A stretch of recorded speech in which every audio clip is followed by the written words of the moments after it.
We're in the new Acropolis Museum in Athens looking at the Kritios Boy. We're in the very late Archaic period. Some call this the severe style. We might even call this early classical. It's really this transition between the late Archaic and the early classical, and the sculpture is such a great embodiment of that. It allows us to see the transition between the archaic chorus and the much more naturalistic movement-filled figures that we find on the Parthenon, for example, in the frieze or in the metapiece.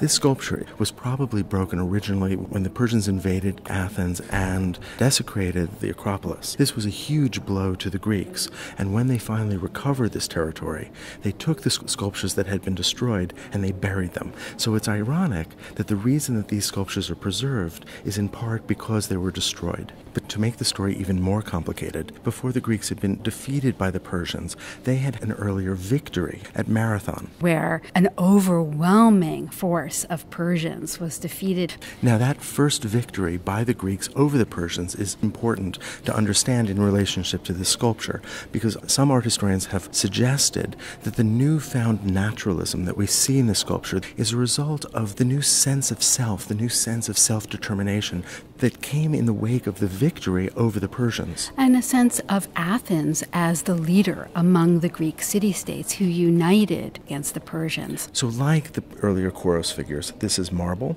It's a standing nude. He's relatively still, although there is this potential for movement. So with the Chorus figures, we had a figure that was both standing still and moving simultaneously. But here we have incipient movement about to take place. We have a sense of process.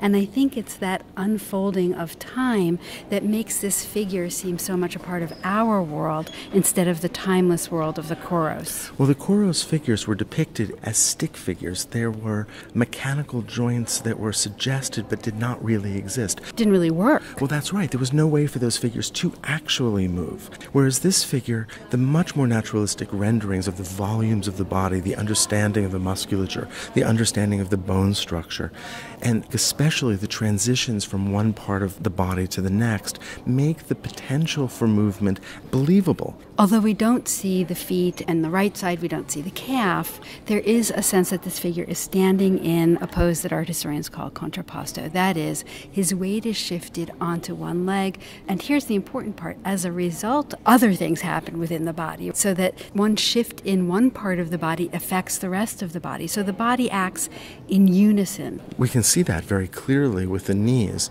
The weight-bearing knee is higher than the free leg knee, and that's because that knee droops down a little bit. The axes of the hips are no longer aligned.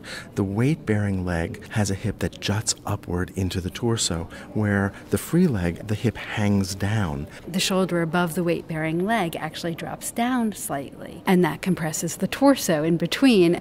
His lifelikeness is carried into the head, which shifts a little bit, so we don't have that strict frontality that we saw in the choroi. The symmetry of the body is broken. In actuality, human beings are never symmetrical, right? Our bodies move and shift. That's why the choroi seems so artificial. Exactly. They seem transcendent and timeless, but because the Kritios Boy is asymmetrical, we have a sense of his engagement with the world. Gone is that archaic smile that seems to transcend reality. But one of the really interesting things about the Kritios Boy is if we look from the side, we see an arch in his back, and there's a sense that he's moving forward and holding himself back at the same time. He's a bit of a tease. Well, he's in a very relaxed pose. We should mention that the Greeks had started to make bronze sculptures just before this, and bronze allowed artists to create sculptures with limbs more separated from the torso or limbs lifted into space. And you can see why that could be tricky in marble. In fact, this figure has lost its leg and it's lost its arms. On his left hip, you can still see a fragment of the strut or bridge that would have helped support the arm that would have been next to it. That also lets us know that the arm really was at his side, very much like a traditional chorus. So we see the desire on the part of the Greeks, on the part of this artist, to create a sculpture that's more open, where the limbs and the torso are more separated from one another. But in marble, that's really hard to do. One more point about the interest in bronze.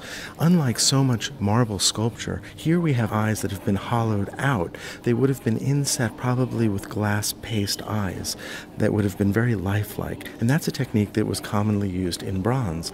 In traditional marble sculptures, you actually have the eyes part of the solid piece of marble, and they would have just been painted. There is this interesting reference to the technique of bronze casting, even here in a marble sculpture.